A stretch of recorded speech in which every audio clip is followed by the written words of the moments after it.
चलिए, हाथ जोड़ लीजिए सभी। नमो अरहन्ताणं, नमो सिद्धाणं, नमो आयर्याणं, नमो वज्रायाणं, नमो लोवे सवसाहूणम्। चलिए, अभी तक हमने देव स्तुति और पाप वाला पाठ ये पढ़ लिया है, और हमने उसको रिवीजन भी कर लिया है अभी पाप वाले पाठ का, कि पाप पांच होते हैं। कौन कौन से? हिंसा, झूठ, चोरी, कुशील और परिग्रह। ठीक है, सबकी परिभाषाएं भी आपको याद है कि किसे क्या कहते हैं। अब पाप वाले पाठ के बाद में आपके भाग में पाठ है कषाय का। ठीक है, तो अब हम आज कषाय क्या है, कषाय कितनी होती है, वो सब चीजें देखेंगे। कषाय कहते किसे है, वो सब चीजें। सबसे पहले उसमें भी जैसे अभी तक हम देख रहे हैं ना, पाठ में कैसा होता है, आप यदि पुस्तक में पीडीएफ में देखेंगे तो एक कन्वर्सेशन में बातें हो रही है ना। दो मित्र है, या माता पिता है, या पुत्र और माता है, ऐसे। तो ऐसे ही यहाँ पर भी दो मित्र हैं, उनके बीच में एक संवाद चल रहा है। तो क्या होता है, सबसे पहला प्रश्न अभी तक हमने जो पढ़ा, और अब यहाँ पे एक जो बालक है वो अपने मित्र को प्रश्न करता है कि भाई, हमने तो यही पढ़ा है कि आत्मा मात्र जानता देखता है। ठीक है, तो आप ये कैसे कह सकते हो कि आत्मा कषाय भी करता है? सोचिए, अभी हमने जीव वाले पाठ में क्या पढ़ा था कि आत्मा आत्मा का काम क्या है? मात्र जानना देखना। तो फिर जो ये कषाय हो रही है, जो ये पाप हो रहे हैं, वो भी हो रहे हैं, तो वो कैसे हुए हैं? सोचिए, कनिष्का जी, चंदन जी, बताइए। है ना, वो भी तो आत्मा में ही हो रहे हैं ना, वो जो भाव है वो भी तो आत्मा में ही हो रहे हैं। तो वो क्या आत्मा का काम है क्या वो चीजें करना? ऐसा उसका प्रश्न है। यदि आपके सामने कोई ऐसा प्रश्न रखे कि आपने एक बार मुझे कहा कि आत्मा मात्र जानता देखता है, और आप अब जो भी ये पाप के पाठ हम पढ़ रहे हैं, कषाय का पाठ पढ़ रहे हैं, तो उसमें हम पढ़ रहे हैं कि ये जो पाप आदि है, ये कषाय है, ये आत्मा कर रहा है। तो कहाँ तक ये बात सही है? बोलिए, आत्मा कर रहा है क्या ये सब चीजें? नहीं कर रहा। तो कैसे नहीं कर रहा? तो हमें उसका आंसर पता होना चाहिए। पता होना चाहिए या नहीं? तो ये जो सब चीजें है ना, जो हमने क्रोध, मान, अभी जो हम कषाय पढ़ेंगे, जो पाप हुए, वो सब चीजें क्यों होती है, और वो आत्मा का क्या है? स्वभाव नहीं है, विभाव है, ऐसा यहाँ पर कहा। ठीक है, देखिए हमने एक शुरुआत में ही पढ़ा था, स्वभाव विभाव, ऐसे दो भाव देखे थे हमने बीच में। जैसे तो यहाँ पे जी, कुछ बोलना है आपको? नहीं, सॉरी दी। नहीं नहीं, कुछ नहीं बोलना। ओके, तो क्या है, जो अभी ये जो कषाय हम देख रहे हैं, वो आत्मा का क्या है? विभाव है। अब विभाव अर्थात क्या? कि आत्मा को जो स्वभाव है, उससे विपरीत भाव। ठीक है, आत्मा का स्वभाव क्या है? जानना देखना, यह आत्मा का स्वभाव है। और इससे विपरीत जब भाव होते हैं, अर्थात क्या, जो ये हमारे लालच का भाव होना, या इत्यादि जो भी हमारे पाप के पाप रूपी भाव होते हैं, तो वो सब क्या कहलाते हैं? विभाव कहलाते हैं।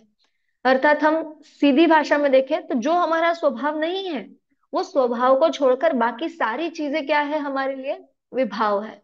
ठीक है, अब उसमें, तो ये विभाव है, तो विभाव क्या, किस कारण विभाव उत्पन्न होगा? तो वहां दो टर्म्स आते हैं, राग और द्वेष। इसके माध्यम से ही विभाव उत्पन्न होगा। जब हम, अब ये राग और द्वेष आखिर ये चीजें है क्या? तो राग अर्थात क्या? कि किसी वस्तु को इष्ट जानकर, मतलब अच्छा देखकर उसको चाहने की इच्छा, मतलब हमें वो चीज चाहिए, ऐसी इच्छा करना, वो क्या कहलाता है? राग। और किसी चीज को बुरा जानकर उसे दूर करने की इच्छा होना, वो क्या कहलाता है? द्वेष। ठीक है, तो ये राग और द्वेष, ये सबको समझ में आया कि राग क्या है और द्वेष क्या है? राग अर्थात अच्छा लगना। ठीक है, इतना भी हम और इजी देखें तो राग अर्थात क्या? अच्छा लगना। और द्वेष अर्थात क्या? बुरा लगना। तो हम बुरी चीज को क्या करते हैं? अपने से दूर करते हैं। तो बुरा लगा और हमने दूर किया, तो वो क्या हो जाएगा? द्वेष। और अच्छी चीजों को क्या करते हैं? हम अपने पास रखते हैं। तो अच्छा जानकर उसे अपने पास रखने की इच्छा, मतलब उसे प्राप्त करने की इच्छा, वो क्या कहलाएगा? राग। ठीक है, और इस राग द्वेष के कारण ही ये विभाव जब हमारे में उत्पन्न होते हैं तभी क्या होती है, कषाय होती है, कषाय उत्पन्न होती है। तो अब ये कषाय उत्पन्न होती है, कषाय कषाय हम शुरुआत से ही पढ़ रहे हैं, पाठ का नाम भी कषाय है। तो आखिर कषाय कहते किसे है? आप में से किसी को याद है कषाय किसे कहते हैं? कोई बताएगा? चलो हम देखते हैं फिर कषाय किसे कहते हैं। जो आत्मा को कसे अर्थात दुख दे उसे कषाय कहते हैं। ठीक है, कितनी एक लाइन में हमने बात कह दी। अब यहाँ पर हमने कहा आत्मा को कसे, कसे अर्थात क्या, रस्सी से बांधना है क्या? कि हम बिल्कुल रस्सी से बांध के उसे कस दे आत्मा को, ऐसी वाला कसना है क्या? तो नहीं। वहां पे क्या बताया कि आत्मा को कसे अर्थात क्या, कि दुख दे, अर्थात क्या, जो उसका स्वभाव नहीं है वो चीज, स्वभाव को छोड़कर विभावो, विभाव जो भाव है वो करे, तो क्या होगा, दुख उत्पन्न होगा ना। अब यदि हम चोरी करेंगे, ठीक है, चोरी करी या कुछ हमने गुस्सा किया, तो क्या होता है, हम कर तो देते हैं, बाद में हमें भी बुरा लगता है या नहीं लगता है, या उस कारण हमें भी पनिशमेंट मिलती है या नहीं मिलती है, तो बुरा लगता है फिर। तो उस, वो जो कार्य हम कर रहे हैं, पाप आदि कार्य कर रहे हैं, उसके कारण क्या हो रहा है, हमें दुख हो रहा है। तो वैसे ही बात है, कह रहे हैं कि जो आत्मा को कसे अर्थात क्या, दुख दे, उसे क्या कहते हैं, कषाय कहते हैं। अब जैसे हमने 5 पाप देखे थे, वैसे कषाय कितनी होती है, तो कषाय 4 होती है। ठीक है, कषाय कितनी होती है आस्था? चार। कषाय 4 होती है। कौन कौन सी? क्रोध, क्रोध, मान, मान, माया, हाँ लोभ। बोलिए कनिष्क जी। बहुत बढ़िया। क्रोध, मान, माया और लोभ। ठीक है, चंदन जी, ज्योति जी, आप लोगों को नाम याद हुए? क्रोध, मान, माया और लोभ। चंदन जी बोलिए एक बार 4 नाम, कौन कौन से? क्रोध, मान, माया और लोभ। आस्था? क्रोध, मान, माया, लोभ। ज्योति जी? क्रोध, मान, माया, लोभ। बहुत बढ़िया, है ना। सभी को इन नाम याद हो गए अब बिल्कुल, कि कितनी कषाय होती है, 4 कषाय होती है। कौन कौन सी? तो क्रोध, मान, माया, लोभ। ठीक है, अब हम एक एक को देखते हुए चलते हैं कि क्रोध किसे कहते हैं। देखिए बहुत सरल सरल परिभाषाएं हैं इनकी। क्रोध किसे कहते हैं, सभी को पता है, अरे क्रोध मत करो, क्रोध मत करो। क्रोध अर्थात क्या होता है, गुस्सा। ठीक है, एक शब्द में कहे तो क्रोध अर्थात गुस्सा, कि क्या, गुस्सा करने को ही क्या कहते हैं, क्रोध कहते हैं। ठीक है, अब क्या होता है कि कोई हमें परेशान करे तो क्या हो जाता है, तुरंत हमें गुस्सा आ जाता है। पर वो गुस्सा कंटिन्यू हमारे साथ में रहता है क्या, आत्मा के स्वभाव रूप रहता है क्या? नहीं, वो आता है और चला जाता है। ठीक है, तो जो चीज आकर चली जाए वो स्वभाव हो सकती है क्या? नहीं, तो वो क्या कहलाता है, विभाव कहलाता है। ठीक है, अभी और अच्छे से कंसेप्ट क्लियर हो रहा है, स्वभाव और विभाव अर्थात क्या, कि जो चीज हमारे पास में बनी रहे, कांस्टेंट रहे, है ना, हमेशा, वो कहलाता है स्वभाव। कैसा, जैसे शक्कर में मीठापन, है ना, नमक में खारापन, ये कभी कोई निकाल सकता है क्या? नहीं, तो ये क्या कहलाता है, स्वभाव कहलाता है। ठीक है, चलिए, तो क्रोध अर्थात हमने क्या देखा, गुस्सा, गुस्से को ही क्या कहते हैं, क्रोध कहते हैं। ठीक है, अब दूसरा क्या था हमारा, क्रोध, मान। मान अर्थात क्या है, घमंड करना, है ना, हम जिसे आजकल की भाषा में हम कहते हैं ईगो, है ना, कि अरे इसको बहुत ईगो है, ये बहुत एटीट्यूड वाला है। तो किस कारण से होता है, कि वो मान करता है, अर्थात क्या करता है, घमंड, है ना, हम और उसको भाषा में बोले तो घमंड करना। किस चीज का घमंड करना, कि अरे मुझे तो सब आता है, या मैं क्लास का टॉपर हूँ, या इस चीज में मैं सबसे बेस्ट हूँ, मेरे जैसा तो कोई कर ही नहीं सकता। ऐसी जब चीजें आ जाती है ना, तो वो क्या कहलाता है, घमंड, मान कहलाता है। यदि हम किसी को, ऐसा होता है ना, कभी हम किसी व्यक्ति को उठाकर स्टेज पे बिठा दे तो उसे क्या होता है, अरे मेरा सम्मान किया गया, मैं बड़ा हूं, तो क्या हो जाता है, मान हो जाता है, हम फूल जाते हैं। तो वो चीजें क्या कहलाती है, मान। समझा? क्रोध क्या होता है, गुस्से को ही क्रोध कहते हैं। और मान अर्थात क्या, घमंड। ठीक है, अब तीसरा क्या था हमारा? माया। माया किसे कहते हैं? छल कपट को ही माया कहते हैं। ठीक है। अब छल कपट अर्थात क्या?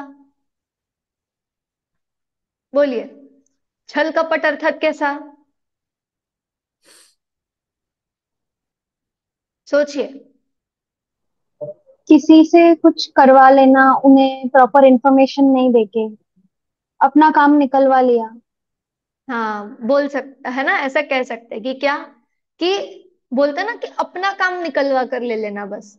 सामने वाले को नहीं पता, हमने थोड़ा सा झूठ बोलकर या चीजें को ऐसा कर कर हमने अपना काम निकलवा लिया, तो क्या उसके पीछे हमारी क्या थी? मायाचारी थी कि बस मैं अपना काम निकाल लूं उससे, है ना। तो ऐसे ही, या क्या, कि कभी कुछ चीजें होती है ना कि अरे इसको ऐसा बड़ा क्यों दे दिया, मुझे इतना छोटा दिया है, कुछ चीजें होती है तो ऐसा कि इसको ऐसा कैसे मिल गया, ये चीजें जो मन में छल कपट के जो भाव आते हैं ना कि वो चीज मुझे मिलनी चाहिए थी, ये सब सब जो चीजें होती है, तो ये क्या कहलाता है? ये सब चीजें क्या कहलाती है? छल कपट अर्थात क्या? माया। देखिए, हम एक एक शब्द में कषायों को समझ रहे हैं, है ना। क्रोध अर्थात गुस्सा। आपको बहुत सरल और अच्छे तरीके से ये याद रहना चाहिए। अगले क्लास में किसी से भी पूछा तो बिल्कुल सबको आंसर आना चाहिए कि क्या क्रोध अर्थात क्या? गुस्सा। गुस्सा करने को ही क्या कहते हैं? क्रोध कहते हैं। मान किसे कहते हैं? तो घमंड को ही मान कहते हैं। और माया किसे कहते हैं? तो छल कपट करने को ही माया कहते हैं। और चौथा नाम क्या था? आस्था। चौथा लोग। कौन सा था? चौथी कषाय? लोभ। हाँ, लोभ। अब लोभ अर्थात क्या? लालच। कि किसी वस्तु, हाँ, लालच। अभी हम एक एक शब्द में देखें तो लालच, किसी वस्तु को अच्छा देखकर उसे प्राप्त करना, है ना, तो वो क्या कहलाता है? लोभ। ठीक। कि क्या? लालच अर्थात ये मुझे और चाहिए और चाहिए और चाहिए, ये जो चीजें हैं वो कहलाती है लोभ। ठीक, इकट्ठा करना। चलिए, अब देखिए, फिर आप बोलेंगे दीदी पाठ तो हो गया, हमने कषाय किसे कहते हैं वो भी समझ लिया, कि कषाय कितनी होती है वो भी समझ लिया, चारों कषायों के नाम, चारों कषायों की परिभाषा भी देख ली। अब क्या बचा इस पाठ में? खत्म। बताइए। तो अभी सबसे जो मेन टॉपिक है ना कि कषाय उत्पन्न क्यों होती है, कि आखिर ये कषाय हमें होती क्यों है, और यदि होती है तो वो मिटेगी कैसे? क्योंकि वो क्या दे रही है? हमें दुख दे रही है ना, हमारे आत्मा को दुख देने वाली है। तो इसे क्या करना है? पूरा मूल से खत्म भी करना है। तो वो खत्म कैसे होगी, और वो उत्पन्न क्यों हो रही है, इन दोनों के लिए पाठ में आगे लिखा है कि कषाय, सबसे पहले हम देखेंगे कषाय उत्पन्न क्यों होती है। ठीक है। क्यों उत्पन्न होती है? आप में से कोई सोचिए, अभी तक हमने पढ़ा हुआ है, जैसे हमने देखा था ना कि पाप क्यों उत्पन्न होता है, सेम रीजन है कि कषाय क्यों उत्पन्न होती है। देखिए, मैंने आपको बहुत बड़ी हिंट दी है, अब तो उत्तर आना ही चाहिए। अभी हमने रिवीजन करते हुए भी उस चीज को आप लोगों ने आंसर किया है। मिथ्यात्व की जब वजह मन से। के मुताबिक कोई बात नहीं होती है तो फिर कषाय उत्पन्न होता है।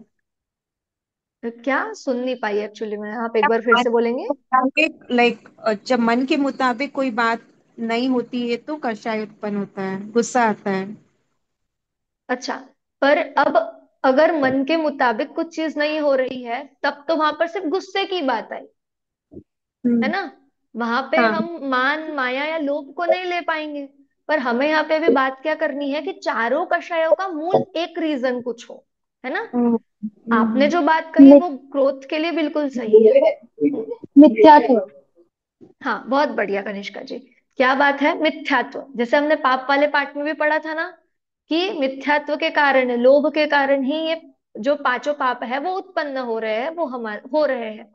तो वैसे ही यहाँ पर जो चारों कषाय है वो क्यों उत्पन्न हो रही है? मिथ्यात्व के कारण। मिथ्यात्व अर्थात क्या पढ़ा है हमने? मिथ्यात्व किसे कहते हैं? उल्टी मान्यता। हाँ, उल्टी मान्यता को ही मिथ्यात्व कहते हैं। हमने उल्टी मान्यता क्या है वो भी समझी थी, कि क्या, कि जैसे शरीर को मैं हूं ऐसा मानना। ठीक है। ये क्या हो जाएगी? उल्टी मान्यता। अर्थात जो जैसा है उसको वैसा न मानकर विपरीत मान्यता, वो कहलाती है उल्टी मान्यता।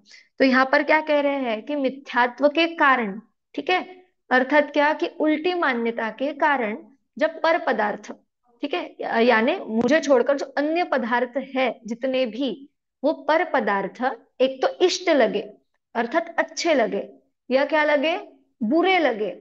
ठीक है, तो क्या होता है, कषाय उत्पन्न होती है। ठीक है, समझ में आया कि मिथ्यात्व के कारण अर्थात उल्टी मान्यता के कारण जब पर पदार्थ इष्ट या अनिष्ट लगे तो क्या उत्पन्न होती है, कषाय उत्पन्न होती है। ठीक है, समझ में आया सभी को। चलिए, फिर अब आगे बढ़ते हैं। अब हमने उत्पन्न क्यों होती है, किस रीजन से होती है, वो देख लिया कि मिथ्यात्व के कारण जब चीजें पर पदार्थ जो है वो इष्ट और अच्छी या बुरी लगती है तब वो उत्पन्न होती है। तो अब उत्पन्न हो रही है, देखिए, अब एक चीज देखिए, जो स्वभाव है ना वो पहले से ही हमारे अंदर है। ठीक है, वो उत्पन्न नहीं हुआ है, पर जो विभाव है, जैसे हमने चीजें देखी ना, जो आ रही है और जा रही है वो विभाव है। ठीक है, तो अब ये जो कषाय हमने देखी, इसका उत्पत्ति का कारण देखा, तो ये आई है और जाएगी भी। तो हमने आने का रीजन तो देख लिया, तो इसके जाने का रीजन क्या होगा, कोई अंदाजा लगा सकता है?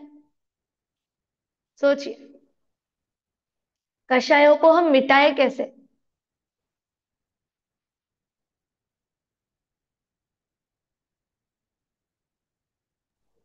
जो जैसा है वैसा उसको मानकर आगे बढ़ना, और फिर हम मिथ्यात्व को भी मिटा सकते हैं। अगर उल्टा मानेंगे नहीं तो ये सारी चीजों की तरफ भागेंगे ही नहीं। हाँ, चलिए मैं आपको थोड़ा और उसके पास लेके जाती हूँ। ठीक है, जो जैसा है उसको वैसा मानना, आपने ये उत्तर दिया, तो हम ये कैसे मानेंगे, हमें कैसे ये चीजें पता चलेगी कि जो ये चीजें है वो सही है, वो किसके थ्रू हमें पता चलेगा? स्वाध्याय करके। हाँ, स्वाध्याय करना। ठीक है, अर्थात हम क्या बोल सकते हैं कि तत्व ज्ञान से, अर्थात जो हम ये सब चीजें पढ़ रहे हैं, है ना, इन सब चीजों के अभ्यास से, तत्व ज्ञान के अभ्यास से, जब पर पदार्थ जो दूसरे पदार्थ है वो इष्ट और अनिष्ट भाषित नहीं होंगे। ठीक है, तो तब क्या होगी, कषाय मिटेगी।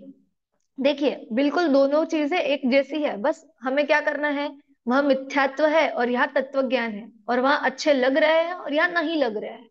ठीक है, जैसे क्या क्यों उत्पन्न हो रहे हैं, तो मिथ्यात्व के कारण पर पदार्थ इष्ट और अनिष्ट भाषित हो रहे हैं, लग रहे हैं वैसे। ठीक है, और मिटेगी कैसे, जब हम तत्व ज्ञान करेंगे अर्थात सही समझ लेंगे, उल्टी मान्यता नहीं करेंगे। तब उल्टी मान्यता नहीं करेंगे तो जो जैसा है उसको वैसा जानेंगे, तो जो इष्ट और अनिष्ट जो चीजें लग रही थी वो हमें नहीं लगेगी, क्योंकि जो अच्छी लग रही है वो भी हम क्या सोचेंगे कि अरे ये ऐसा ही है, इसका स्वरूप ऐसा ही है, और जो बुरा लग रहा था उसका भी क्या होगा कि ये ऐसा ही है, ऐसा हम जान लेंगे तत्व ज्ञान के अभ्यास से। तो जो इष्ट और अनिष्ट लग रही थी वो चीजें नहीं लगेगी। समझ में आया? तो जो कषाय उत्पन्न हो रही थी वो नहीं होगी। ठीक है, वैशाली जी समझ में आ रहा है आपको? चलिए, बहुत बढ़िया। जी कनिष्का आ, जी, बोलिए। मैं ये पूछ रही थी, पर पदार्थ का एग्जैक्ट मीनिंग क्या होता है? पर पदार्थ यानी, जैसे देखिए, अब मैं हूं, ठीक है, तो हम स्वयं और मेरे अलावा जितने भी पदार्थ हैं, जैसे अभी मेरे पास ये पेंसिल है, तो ये मेरे लिए क्या कहलाएगी, पर पदार्थ। पदार्थ यानी एक वस्तु, ठीक है, और पर यानी मुझे छोड़कर दूसरा। ठीक है, पेंसिल है आपके पास, जैसे अभी चुन्नी है, फोन है, जितनी भी चीजें, ये हमारे लिए क्या कहलाता है, पर पदार्थ कहलाता है। ठीक है, और ये पेंसिल मुझे अच्छा लगना, ये पेंसिल मुझे बुरा लगना, कलर के हिसाब से मुझे ये पसंद नहीं आ सकती है ना, कि मुझे नहीं, मुझे तो रेड कलर की चाहिए है, ब्लू कलर की चाहिए है। तो वो चीज में हम अच्छा बुरा देख सकते हैं वस्तु को। ठीक है, तो वैसा, समझ के आ गया? चलिए, और किसी के कोई प्रश्न? तो यानी यहाँ पे नहीं? जैसे हम अपनी आत्मा और शरीर को अलग अलग आपने बताया भेद, तो अपना शरीर भी अपने लिए पर पदार्थ हुआ। हाँ, पर पदार्थ होगा बिल्कुल। पता है, आत्मा को मतलब शरीर को आत्मा का पड़ोसी कहा जाता है। ठीक है, सबसे निकटतम, कि एक साथ रहते हुए भी क्या है, जैसे हम पड़ोसी रहते हैं ना घर के बाजू में हमारे, वैसा है हमारे लिए ये शरीर। शरीर क्या है हमारे लिए, पड़ोसी के जैसा है, पर हम उसको क्या करते हैं, उसको अपना मान के रखा हुआ है। ठीक है, इसीलिए यही तो हमारी उल्टी मान्यता है कि जिसे हमें दूर करना है, मतलब हम उसको दूर तो नहीं कर सकते, पर उसमें जो अपनत्व की मान्यता जो हमने कर रखी है ना, अपना मान रखा है, उसे छोड़ना है। ठीक है जी। और किसी को कोई प्रश्न? देखिए, आपको कुछ भी अभी तक हमने जो भी पढ़ा है उस रिलेटेड भी यदि आपको अभी भी प्रश्न आता हो तो आप पूछ सकते हैं बिल्कुल क्लास में, है ना। चलिए, तो कषाय वाला पार्ट सभी को समझ में आया कि हमने क्या क्या चीजें देखी। सबसे पहले कि कषाय किसे कहते हैं, तो जो आत्मा को दुख दे, अर्थात क्या, जो आत्मा को कसे अर्थात दुख दे, ठीक है, उसे क्या कहते हैं, कषाय कहते हैं। फिर कषाय का दूसरा एक नाम है राग द्वेष, है ना, मतलब अच्छा या बुरा मानना पर पदार्थों को। तो कषाय राग द्वेष का ही दूसरा नाम है। ठीक है। फिर उसके बाद में कषाय, कषाय जो है वो आत्मा का स्वभाव है या विभाव है? वैशाली जी बोलेंगे। कषाय जो है वो आत्मा का स्वभाव है या विभाव है?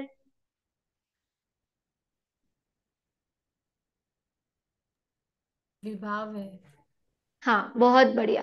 क्या है जो कषाय है वो आत्मा का क्या है, विभाव है, स्वभाव नहीं है। तो आत्मा का स्वभाव क्या है फिर, चंदन जी, आस्था, आत्मा का स्वभाव क्या है? जानना देखना। हाँ, आत्मा का स्वभाव क्या है, जानना देखना। और ये कषाय आदि जो चीजें हैं वो क्या है, विभाव है। अब फटाफट चारों कषायों की परिभाषा। क्रोध किसे कहते हैं? गुस्सा। गुस्सा। हाँ, गुस्से को क्रोध कहते हैं, है ना। मान किसे कहते हैं? अपने आप को या अपनी किसी वस्तु को सर्वश्रेष्ठ मानना। हाँ, घमंड को, मतलब ये जो आपने सब चीजें बोली वो चीजें क्या कहलाती है, घमंड करना, है ना। एक कि मैं बड़ा हूं ऐसा घमंड करना, वो क्या कहलाता है, मान। ठीक है। मायाचारी, माया, छल कप छल कपट को हाँ, छल कपट को ही माया कहते हैं। और लोभ, लालच। हाँ, लालच को लोभ कहते हैं। अब ये कषाय उत्पन्न क्यों होती है, वैशाली जी बोलेंगे आप।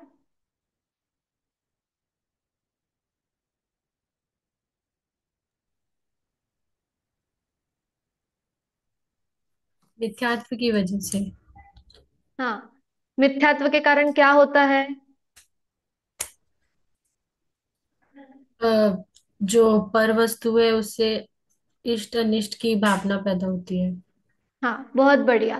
कि क्या, कि हम केवल इतना भी नहीं कह सकते कि मिथ्यात्व के कारण। मिथ्यात्व के कारण क्या होता है कि मिथ्यात्व के कारण पर वस्तुएं हमें अच्छी या बुरी लगती है ना, इष्ट या अनिष्ट लगती है, तो उस कारण से हमारे अंदर क्या, जो जो विभाव है, जो कषाय है वो उत्पन्न होती है। ठीक है। और अब ये मीटे कैसे?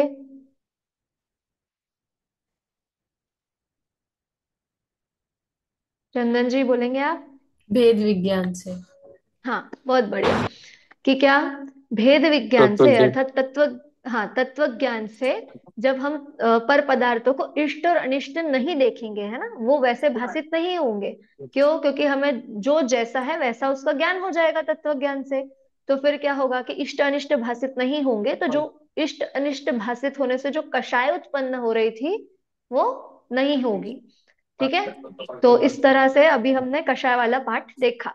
तो आपको इस पाठ में कोई भी शंका या कुछ भी प्रश्न हो तो आप पूछ लीजिए, नहीं तो फिर हम अगला पाठ जो हमारा है सदाचार उसके तरफ बढ़ेंगे। कोई प्रश्न, कुछ डाउट मन में, किसी शब्द को लेकर या किसी चीज को लेकर?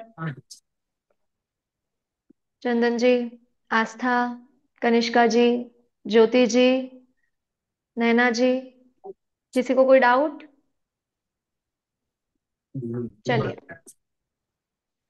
बढ़े फिर अगले पाठ की तरफ, सदाचार की तरफ। बहुत बढ़िया। देखिए, सदाचार, चंदन जी आप अपना माइक म्यूट कर लीजिए। सॉरी। हाँ, देखिए, सदाचार वाला जो पार्ट है ना उसमें आपको 3 स्टोरीज बताई है। स्टोरी है बिल्कुल, हम स्टोरी के माध्यम से ही उस पाठ को देखेंगे।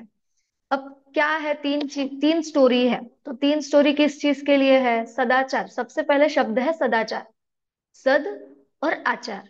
ठीक है, सद अर्थात क्या? अच्छा। और आचार अर्थात क्या? हम बोले तो बिहेवियर, ठीक है, जो हमारा आचरण है, कि हमें कैसा आचरण करना चाहिए। तो उसके लिए यहाँ पे दिया है सद आचार, सदाचार। ठीक है, कि हमें कैसा करना चाहिए, कैसे रहना चाहिए, कैसा करना चाहिए। अब यहाँ पे तीन कथा के माध्यम से हमें बताया गया है। देखिए, हमें ये पाठशाला में जब हम छोटे होते हैं ना, तभी हमें बताया जाता है कि जो जैन बच्चा होता है ना, उसके तीन लक्षण क्या होते हैं? पानी छानकर पीना, देव दर्शन करना, रात्रि भोजन नहीं करना, है ना। ये बचपन से ही हमें बताते हैं। तो इन्हीं चीजों को लेकर ये पाठ में बताया हुआ है। अब कैसे? तो देखिए, पहले जो अभी हमने कषाय वाला पाठ देखा ना, जिसमें चारों कषाय देखी, क्रोध, मान, माया, लोभ। अब इन चारों कषायों को एक स्टोरी से इसमें बताया हुआ है। तो वो स्टोरी क्या है? आप सभी लोगों ने एक पोयम के इससे वो सुनी होगी, कि गुड्डू एक लड्डू को पाकर। सुनी है किसी ने ये वाली बचपन में? हाँ। याद है आस्था? हाँ। बोलेंगे आप? अभी पहले हम गुड्डू। स्टोरी पढ़ लेते हैं, उसके एक मिनट हम स्टोरी पढ़ लेते हैं, उसके बाद में आप बोलिए, ठीक है। चलिए, देखिए, तो ये जो पूरी एक स्टोरी है ना, जैसे हमने 24 तीर्थंकरों के नामों वाला छंद देखा था, वैसे ही ये जो पूरी कहानी है, इसके ऊपर एक बच्चों के लिए बाल गीत बनाया गया है, जो बच्चों को पाठशालाओं में याद करवाते हैं, पढ़ाते हैं, ठीक है। तो अब वो स्टोरी क्या है कि एक बालक होता है, ठीक है। तो कैसा बालक होता है? हट्टी बालक होता है, बहुत जिद्दी बालक होता है। अब क्या होता है कि समझिए, उसके घर में कुछ प्रोग्राम होगा या जो भी चीजें होंगी, तो उसकी जो माँ है वो बहुत सारे लड्डू बनाती है, ठीक है। वो माता क्या करती है? लड्डू बनाती है, और उसके सारे दोस्तों को बुलाकर सबको एक एक लड्डू देते हैं। तो क्या होता है कि इसको गलती से एक छोटा लड्डू मिल जाता है, और इसके सारे दोस्तों को क्या? बड़ा लड्डू मिलता है। तो ये क्या हट करता है कि मुझे ये छोटा लड्डू नहीं चाहिए, मुझे वो बड़ा लड्डू ही चाहिए अपने माता के पास। सोचिए, एक बालक है और माता है, ठीक है। या हम अपने घर में भी देखते हैं, कभी भाई बहन हो तो क्या हो जाता है कि यदि किसी को कुछ छोटी वस्तु देने में आ गई और कुछ बड़ा देने में आ गया, तो क्या जिद्दी हो जाती है, क्या हो जाता है झगड़ा, कि उसको बड़ा दिया और मुझे छोटा क्यों दिया। तो ऐसा ही यहाँ एक हट्टी बालक है, कि मुझे छोटा क्यों दिया और बाकी सबको बड़ा बड़ा लड्डू दिया, तो मुझे भी बड़ा ही लड्डू चाहिए, ऐसा वो हट्टी बालक कहता है। अब लड्डू तो सारे खत्म हो जाते हैं, और सारे बच्चे, जब तक ये बोलता है तब तक सब बच्चे लड्डू खा भी चुके होते हैं। तो अब उसको बड़ा लड्डू कहाँ से दे? अब जो मिला है उसे वही खाना पड़ेगा। परंतु वो क्या करता है? हट करता है कि नहीं, मुझे बड़ा लड्डू ही चाहिए। और क्या करता है? लड्डू फेंक देता है। देखिए, फेंका क्यों? गुस्सा आ गया। अब क्या हो गया? हट्टी तो था ही, अब गुस्सा आ गया कि मुझे छोटा मिला, मुझे बड़ा मिलना चाहिए था। गुस्से के कारण क्या करता है? लड्डू फेंक देता है, ठीक है। अब लड्डू फेंक दिया और क्या किया? एक कोने में जाकर बैठ गया कि मुझे नहीं खाना, कुछ नहीं, मतलब दिन भर कुछ नहीं खाता वो बालक, और जो लड्डू था वो भी फेंक दिया। अब क्या करे? अब होता क्या है कि वहां लड्डू के इस कारण से वहां बिच्छू आ जाता है, ठीक है। अब बिच्छू उस बालक को काट लेता है। हाँ, अब बच्चे को काट लिया। देखिए, अब क्या होता है कि वो रोता है, ठीक है। फिर वो जो भी आगे का है ठीक होता है, जो भी होता है। परंतु अब ये कहानी में हुआ क्या है, पूरे कहानी में, कि एक सबसे पहले उसे लोभ, लालच आया कि मुझे छोटा मिला है तो मुझे बड़ा मिलना चाहिए था, ठीक है। उसके बाद में उसने हट्ट किया, हट्टी था तो हट किया। उसके बाद में क्या? उसे मान भी था कि मैं बड़ा हूं यदि, तो मुझे बड़ा लड्डू मिलना चाहिए था, मुझे छोटा मिला। और उसे जो लड्डू मिला उसने वो न खाकर गुस्से में क्या किया? उसको फेंक भी दिया। तो यहाँ पे क्या होता है कि देखो, कुक्रोध भी आया, मान भी आया, लोभ भी आया, और वो हट्टी तो था ही। अब उसके कारण क्या हुआ? ना उसे लड्डू खाने को मिला, ऊपर से बिच्छू और काट खाया, है कि नहीं। तो क्या होता है कि इन कषायों के कारण क्या होता है? हमें दुख ही मिलता है। अर्थात जैसे उस बालक को बिच्छू काट गया ना, वो वहां पर दुख का एक हमें साइन बता रहा है कि ये जो चारों कषाय, यदि हम चारों में से कुछ एक भी करें तो हमें क्या होगा? दुख ही मिलेगा, है ना। वरना वो चुपचाप लड्डू खा लेता तो कुछ होता क्या? इतनी बड़ी कहानी होती क्या? नहीं होती। परंतु क्या, उसने गुस्सा भी किया, लोभ भी किया, तो उस कारण से क्या हुआ? उसे दुख की ही प्राप्ति हुई। ऐसे ही इस कथा के माध्यम से हमें समझाया तो यहाँ पे सदाचरण क्या है कि जो जैसा मिले उसे स्वीकार करना है ना। यदि हम कषाय करेंगे तो हमें दुख ही मिलेगा, ऐसा इस कथा से हमें मतलब एक समरी या हम मॉरल जिसे कहते हैं वो मिलता है। ठीक है, तो इसके ऊपर एक बाल गीत है, आस्था सुनाओगे आप? हाँ, अ, गुड्डू एक लड्डू को पाकर रोने लगा कोने में जाकर, मेरा लड्डू छोटा भाई, बड़ा मिले तो खाओ, खाओ भाई। खाए जाओ, भाई। तब तक सबने लड्डू खाया, कोने में एक बिच्छू आया, डंक लगा तो रोया गुड्डू, चूहे खा गए उसका लड्डू। फिर गुड्डू ने बहुत, सौगन खाई, अब हट न करूंगा कभी मैं। हाँ बहुत बढ़िया। देखिए क्या है कि गुड्डू एक लड्डू को पाकर, देखिए अब आपने कथा सुनी है, अब आप इस गीत से उसको पूरा याद करते चलिए, है ना। गुड्डू एक लड्डू को पाकर रोने लगा कोने में जाकर, क्यों रोया? तो मेरा लड्डू छोटा भाई, बड़ा मिले तो खाओ भाई। ठीक है, फिर क्या होता है कि जब तक सबने लड्डू खाया, कोने में एक बिच्छू आया, डंक लगा तो रोया गुड्डू, और चूहे खा गए उसका लड्डू। फिर क्या किया कि गुड्डू ने एक सौगंध खाई कि हट न करेंगे कभी भी भाई। क्या कि उसको भी ये चीज समझ में आ गई कि ये जो मैंने हट किया है वो चीज गलत है, और उसके कारण क्या हुआ है, मुझे ही दुख हुआ है। मतलब ना लड्डू हाथ में लगा, पूरे दिन भूखा भी रहा, और क्या हो गया, ऊपर से बिच्छू भी डंक मार गया, है ना। तो इससे क्या समझ में आता है कि हमें हठ नहीं करना चाहिए, जो क्रोध मान आदि जो पाप, जो कषाय है, जो पाप है, वो नहीं करना चाहिए। वो हमें क्या करेंगी, दुख ही देंगी, ऐसा इस छोटी सी कथा से हमें बताया गया है। समझ में आया सभी को? पहली कथा समझ में आई? समझ में आ गया सभी को? वैशाली जी, चंदन जी, ज्योति जी, समझ में आया? चलिए, अब दूसरी कथा क्या है हमारी, रात्रि भोजन की। ठीक है, अब रात्रि भोजन क्यों नहीं, मतलब रात्रि हम क्यों नहीं खाते रात्रि में, बताइए क्या दोष लगता है? पहले आपके उत्तर हम लेंगे कि क्यों नहीं खाना चाहिए रात्रि में, बताइए। हिंसा का दोष हम, लगता है। हाँ चलिए एक आया, और हम रात्रि में क्यों नहीं खाते, क्यों त्याग किया जाता है? त्रस्त जो जीवों की र- उत्पत्ति हो जाती है सूर्यास्त के बाद। हाँ ठीक है, वैशाली जी आप भी कुछ बोल रहे थे।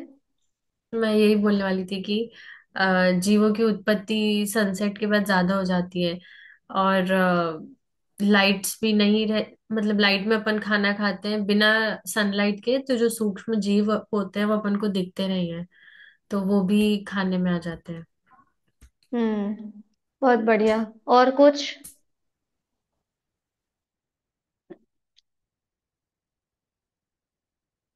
और कोई रीजन? साइंटिफिक रीजंस भी हैं, वो हेल्थ के लिए भी अच्छा नहीं होता है। हम्म देखिए अभी हम यहाँ पे सारी बातें कर रहे हैं, आप वो भी बोल सकते हैं, क्योंकि अभी हमारा पॉइंट क्या है कि हम रात को क्यों नहीं खाते, तो उसमें फिर हम साइंटिफिक रीजन भी बोल सकते हैं। जो जो हिंसा वाला बात है वो तो मेन मैंडेटरी, वो तो है ही है, पर बाकी भी सारी जो चीजें आपको पता है आप बोल सकते हैं। डिनर के बाद, डिनर और स्लीपिंग टाइम में काफी डिफरेंस रहना चाहिए, इसलिए भी सजेस्ट किया जाता है कि सोने से काफी देर पहले, 5-6 घंटे पहले, अगर अपन सोते वक्त खाना खा के और उसके विद इन 30-40 मिनट्स अगर सो जाते हैं, तो वो डाइजेशन भी कंप्लीट नहीं होता है। हम्म चलिए, तो कुल मिला के जो थोड़े हमारे नॉर्मल जो रीजंस होते हैं वो सारी चीजें हमारे सामने यहाँ पर आई गई है। अब इन सब चीजों को हम एक कथा के रूप में देखते हैं, एक स्टोरी जो यहाँ पे बताई है। देखिए जैसे हम अभी तक कन्वर्सेशंस देख रहे थे ना, तो इस चैप्टर में क्या बताया पता है, एक स्कूल का व्यू है, पाठशाला का व्यू है, जिसमें एक टीचर बैठा हुआ है और एक एक बच्चा आकर अपनी अपनी एक स्टोरी बता रहा है। ठीक है, तो वैसे ही पहले बच्चे ने वो गुड्डू वाला जो लड्डू वाला था वो बताया। अब एक दूसरा बच्चा आकर ये रात्रि भोजन का, उसने जो चीजें देखी हुई है वो चीजें वहां पर बताता है। अब क्या होता है, क्या बताता है वो, कि देखिए अक्सर आपने देखा होगा रात में शादियां इत्यादि होती है, बारात इत्यादि, जो शादियों में खाना मतलब जो बूफे सिस्टम्स आजकल जो बहुत चलते हैं रात को अधिक होते हैं। ठीक है, विवाह आदि कार्यों में। तो उसमें क्या होता है कि ऐसा ही एक विवाह समारंभ अर्थात जो शादी का प्रोग्राम था वो चल रहा था। अब होता क्या है अचानक से कि वहां लाइट चली जाती है। ठीक है, अब जो खाना बन रहा होता है अंदर वो तो उनको बनाना ही है, क्योंकि इतने सारे लोग आए हुए हैं, वो क्या खाएंगे। तो उनको तो जैसे तैसे खाना कंप्लीट करना है बना के। तो वहां होता क्या है कि जो सब्जी होती है ना, उस सब्जी में सांप गिर जाता है। ठीक है, अब बाहर होती है शादियां एक्चुअली लॉन वगैरह ऐसे में, या कुछ भी चीजें हो हम सोचे जैसे, तो कहीं से कुछ सांप सांप ही क्यों ले हम, कुछ भी जो जहर वाला कीड़ा हो या कुछ भी हो, वो चीज गिर जाए अगर सब्जी में, ठीक है, तो क्या हो जाएगा, पूरा खाना कैसा होगा, जहर वाला हो जाएगा, जहरीला हो जाएगा। अब क्या होता है फिर कि उसके बाद में जब पंगत बैठती है, ठीक है, सब लोग जब खाना खाने बैठते हैं, तब क्या होता है कि कुछ 5-6 दोस्त होते हैं जो जैन होते हैं उस शादी में जाने वाले। तो वो क्या कहते हैं कि हम तो रात्रि भोजन नहीं करते। ठीक है, तो सब लोग क्या करते हैं, उनका मजाक उड़ाते हैं कि अरे कैसे लोग हो तुम लोग, अरे रात को नहीं खाते हो, फिर शादी में आने का मतलब क्या है, इत्यादि इत्यादि सभी चीजें। ठीक है, मतलब उनका मजाक उड़ाते हैं। तो कि कैसा कि तुम्हारे तो ऐसे ही सब चोचले हैं, इत्यादि जो भी चीजें हैं, इतने नाटक करते हो, ये नहीं खाना है, वो नहीं खाना है, रात को नहीं खाना है, इतने टाइम तक ही खाना है, ऐसे सब चीजें। पर क्या वो लोग गुस्सा नहीं करते हुए शांति से उस चीज को बोलते हैं कि भाई हम लोग रात को नहीं खाते, तुमको खाना है तो तुम लोग खा ही रहे हो तो खाओ, हम उसमें कुछ मना नहीं कर रहे हैं अभी तुम लोगों को। तो क्या होता है, सभी लोग खाते हैं। ठीक है, इन 5-6 लोगों को छोड़कर सभी लोग खाना खाने के लिए बैठ जाते हैं। अब होता क्या है कि उस सब्जी में तो क्या गिरा था, सांप गिरा हुआ था, जहर फैला हुआ था। तो धीरे धीरे एक एक करके सभी लोग बेहोश होने लग जाते हैं। अब बेहोश होने लग जाते हैं, तो जो 5-6 लोग नहीं खाए, जिन्होंने नहीं खाया है, जो जैन थे, वो लोग क्या करते हैं, तुरंत सभी को हॉस्पिटल लेकर जाते हैं। ठीक है, अब हॉस्पिटल लेकर जाने के बाद में जब लोगों को होश आता है, तो वो लोग बोलते हैं कि भाई अगर तुम लोग भी हमारे साथ खाना खा लेते तो आज वहां पर कोई बच पाता क्या, बताइए। अगर वो 5-6 लोग जिन्होंने नहीं खाया, रात्रि भोजन नहीं किया, वो भी यदि रात्रि भोजन करते तो वहां कोई बच पाता क्या, नहीं बच पाता। पर वो 5-6 लोग रात्रि भोजन नहीं करते थे, उस कारण वो उस चीज से बच गए। ये सब चीजें देखकर जो वहां पर अन्य भी लोग थे, उन्होंने भी रात्रि भोजन का क्या लिया, नियम लिया। अब बताइए, क्या इतने मात्र से, अब इतने मात्र से ही रात्रि भोजन का त्याग करना चाहिए क्या, कि यदि कोई कहे कि नहीं हम तो हमारे यहाँ इन्वर्टर है, लाइट्स जाएगी ही नहीं, हम पूरा देखभाल करके रात को खाना बनाए और खिलाए, फिर तो वो जहर वाला या ऐसे कुछ कीड़ा गिरने का या कुछ गिरने का सवाल ही नहीं पैदा होता, फिर तो रात को खा सकते हैं ना। बताइए, बोलिए, आस्था, वैशाली जी बोलिए, खा सकते हैं क्या फिर भी हम रात को। नहीं। फिर मेरा प्रश्न है क्यों नहीं खा सकते।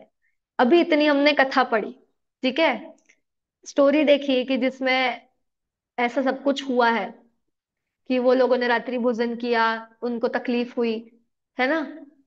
अब यहाँ प्रश्न होना चाहिए कि ठीक है ना, हम देखभाल करके, चलो वहां तो लाइट चले गई थी, दूसरे लोग थे बनाने वाले, तो गलती हो गई, कुछ गिर गया, पर हम जब खुद बनाएंगे, अच्छे लाइट में प्रकाश में बनाएंगे, तो ऐसी कुछ भूल होगी ही नहीं, तो फिर क्या प्रॉब्लम है रात को खाने में।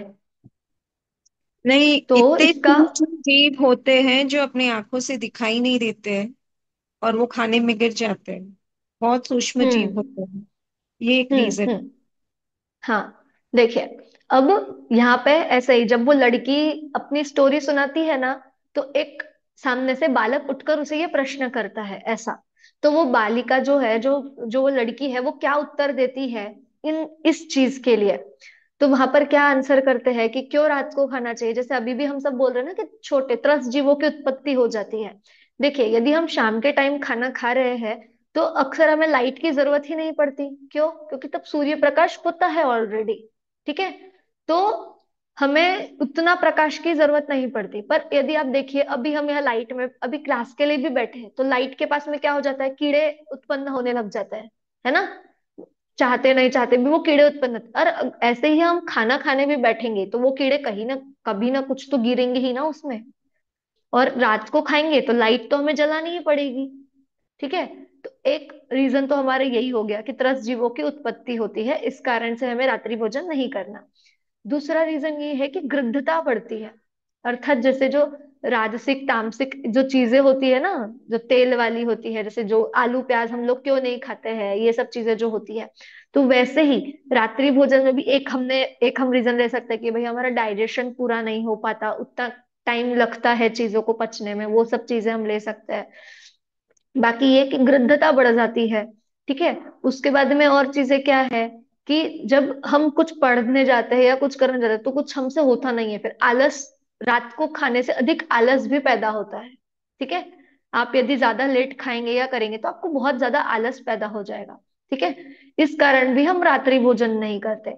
और यदि कहे तो देखिए हम कह मतलब ऐसा कहते हैं कि रात्रि में भोजन करना अर्थात मांस खाने जैसा पाप लगता है। ठीक है। इसीलिए रात्रि भोजन और यहाँ तक कि संध्या के बाद रात्रि में पानी भी नहीं पीना चाहिए, ऐसा भी कहते हैं, है ना। तो क्योंकि वहां पे भी ऐसा कहा जाता है कि पानी पीने में रक्तपान का दोष लगता है और खाने में तो सीधा मांस खाने का दोष लगता है, इसीलिए रात्रि भोजन का हम त्याग करते हैं। ठीक है। चलिए, ये हुई हमारी दूसरी कहानी। इसमें से किसी को कोई प्रश्न? आस्था, कनिष्का जी, चंदन जी, समझ में आया कि रात्रि भोजन त्याग क्यों करना चाहिए, क्यों हमें कहते हैं कि रात्रि में नहीं खाना चाहिए, है ना। और पहली कहानी में हमने क्या देखा था कि हटे नहीं करना चाहिए, क्रोध नहीं करना चाहिए। क्यों? क्योंकि उसके कारण क्या होगा, हमें दुख ही मिलेगा। ठीक है, समझ में आया सभी को दोनों कहानियों में से हमें क्या सीख ग्रहण करनी है? चलिए, अब जो तीसरी कहानी है ना वो पानी के लिए है कि हमेशा पानी छान कर पीना चाहिए। अब क्यों पानी छान कर पीना चाहिए? पानी तो हमें साफ ही दिखाई देता है, उसमें कहाँ गंदगी है। अब यहाँ पर बात गंदगी की नहीं है, यहाँ पर भी जैसे हमें त्रस्त जीव जो दिखाई नहीं देते हैं ना, वैसे ही पानी के एक एक बूंद में असंख्य अनंत त्रस्त जीव उत्पन्न हो जाता है। ठीक है। इसके लिए ही वहां पे पानी छानने का विधान किया गया है। अब उस पानी छानने के लिए भी एक जो छन्ना होता है उसका भी एक पैरामीटर है कि वो छन्ना कैसा होना चाहिए, कितना मोटा होना चाहिए, और कैसा होना चाहिए कि जिसमें से सूरज की किरण आर पार जा सके नहीं जा सके, वो सब चीजें हमें ध्यान रखनी चाहिए। कितना बड़ा, वरना क्या होता है आजकल आप देखेंगे कि बॉटल के लिए भी छन्नी आ चुकी है ना, बॉटल छन्नियां भी आ चुकी है जो हम आसानी से ट्रैवलिंग में कैरी कर सके। परंतु क्या, वो कैसी है, अगर तेज धार हो तो फट भी जाती है ना। और कैसी कि वो पूरी उतनी सुरक्षित नहीं है, पर हम कुछ ना करें उससे कुछ बेहतर है कि हम उससे छानकर पानी पिए। अब यहाँ आप देखिए तो एक मर्यादा होती है। 48 मिनट्स के बाद यदि आप अभी पानी छानेंगे तो उसके 48 मिनट तक वो पानी शुद्ध रहेगा। उसके बाद अपने आप उस पानी में फिर से उत्पत्ति शुरू हो जाएगी जीवों की। ठीक है। इसके लिए अक्सर क्या करते हैं कि अब हम इतनी बार तो पानी नहीं छान सकते कंटिन्यू में, रोज रोज हर 48 मिनट्स के बाद में हम पानी छाने, ये चीजें हम नहीं कर सकते हैं हमारे डे टू डे लाइफ में। तो क्या कर सकते हैं हम, तो बहुत सारे उपाय होते हैं उसकी मर्यादा को बढ़ाने के लिए। कि 2 बार कभी हम पानी गर्म लॉन्ग, पानी। हाँ गर्म पानी करते हैं कि देखिए वो सबसे हम आखिरी में धीरे धीरे बढ़ते जाएंगे मर्यादा को लेकर, है ना। ओके। तो 3 घंटे 6 घंटे को क्या होता है, लौंग डाली जाती है, सौंफ डाली जाती है, अनार का छिलका जो होता है ना वो डाला जाता है, ताकि क्या उस पानी की मर्यादा हम 6 घंटे तक रख सके। ठीक है। पर यदि हम 6 घंटे के बाद उसका सेवन करेंगे तो आप सोचिए वो बिल्कुल गटर के पानी की तरह इतने जीव उत्पन्न हो जाएंगे।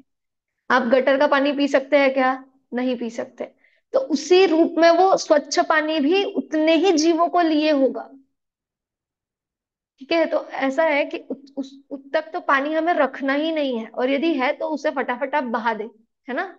और उसके अलावा आप 24 घंटे की मर्यादा वाला भी पानी कर सकते हैं। तो कैसे, जैसे उबलता पानी होता है ना, आप पानी को पूरा उबाल ले, एक बार छानिए और फिर पूरा बॉईल कर लीजिए, उसे उबाल लीजिए, तो वो आपको पूरा 24 घंटे तक का मर्यादा वाला हो जाएगा। ठीक है, जैसा अभी बोला भी था।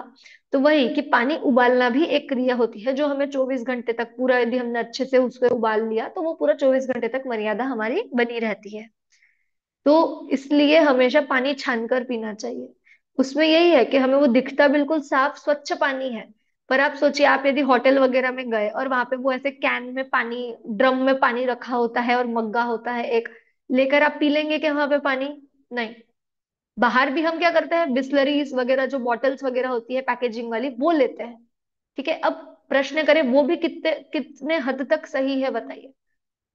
जो हम आरओ का पानी और इत्यादि जब सब पानी पीते हैं ना, उसमें भी दोष कहा गया है। क्योंकि क्यों? क्योंकि जो मशीन्स भी चलती है उसमें भी तो कितने जीवों का घात हो रहा है ना, हिंसा हो रही है। इसीलिए पहले क्या होता था, कुएं का पानी ही पीते थे लोग। क्यों? क्योंकि उसमें क्या है कि हमें पानी निकाल के उसको बॉईल करके गर्म करके वो पीना होता था। परंतु आजकल क्या हो गया है, मशीन्स आ गई है तो उससे ही हम पानी पीते हैं, आरओ इत्यादि का, है ना, फिल्टर का। तो उसके जो प्रोसेस होती है उसमें भी पानी, जीवों की कितनी हिंसा होती है। ऐसे ही जब हम पानी को गर्म करते हैं तो हमारे यहाँ गीजर्स होते हैं। आपने कभी देखा है उस गीजर में आग जलती है? गर्म कैसे होगा पानी? आग से ही होगा। तो वो पानी जब आग में जा रहा है, अर्थात जब उससे गर्म किया जा रहा है, तो सोचिए वहां कितने जीवों की हिंसा हो रही है। सोचिए, मतलब हम हमारे डे टू डे लाइफ में ही जाने अनजाने में कितने जीवों का घात कर रहे हैं। और हम क्या करते हैं, पानी को, बाथरूम में गए, जितना पानी हमें आवश्यक हो उससे कहीं अधिक ज्यादा हम पानी ढोल देते हैं।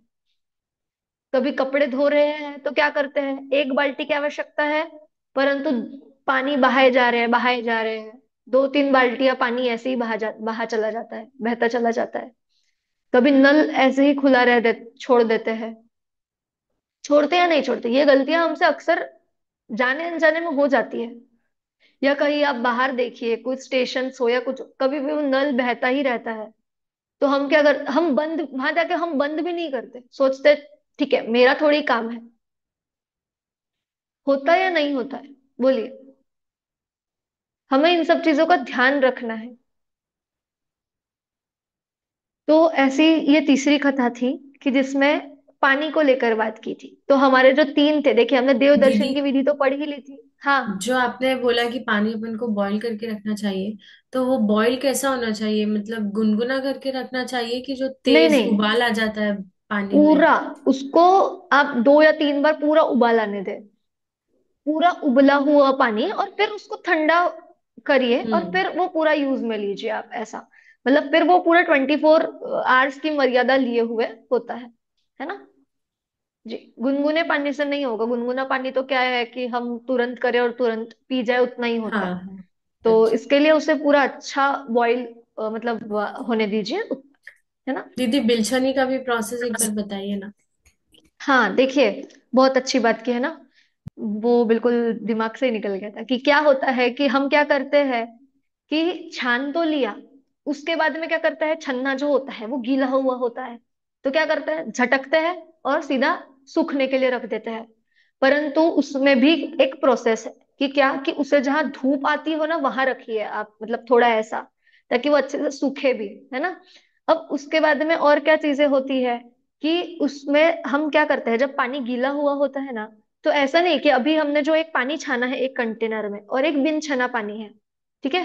तो जब उसकी बिलछानी करते हैं तो जब जो छना पानी होता है, आप उससे बिलछानी कीजिए, और ऐसे जगह कीजिए जहां वो उस पानी में मिक्स हो जाए, ठीक है।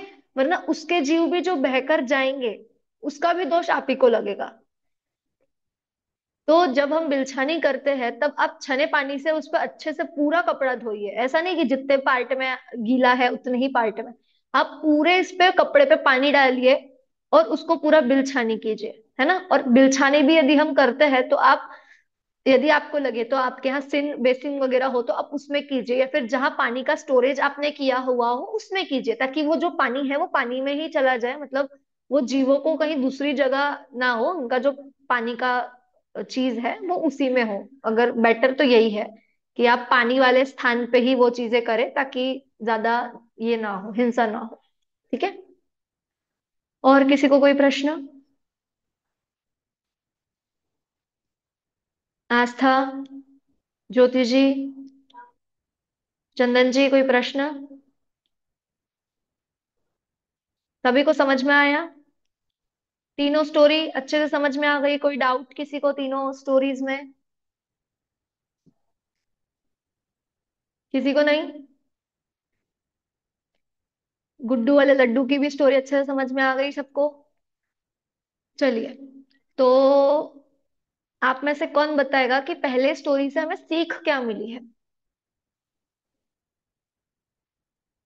हमने क्या सीखा? या सिर्फ कहानी सुनने के लिए तो नहीं सुनी ना हम लोगों ने, उस कहानी से हमने क्या सीखा? कौन हर्ट बताएगा? नहीं हर्ट नहीं करनी चाहिए। हाँ, हट नहीं करना चाहिए। और क्या सीखा? जो मिला उसमें मतलब सेटिस्फाई रहना चाहिए। ओके। और? कषायों का फल कभी भी अच्छा नहीं होता है। बहुत बढ़िया। और?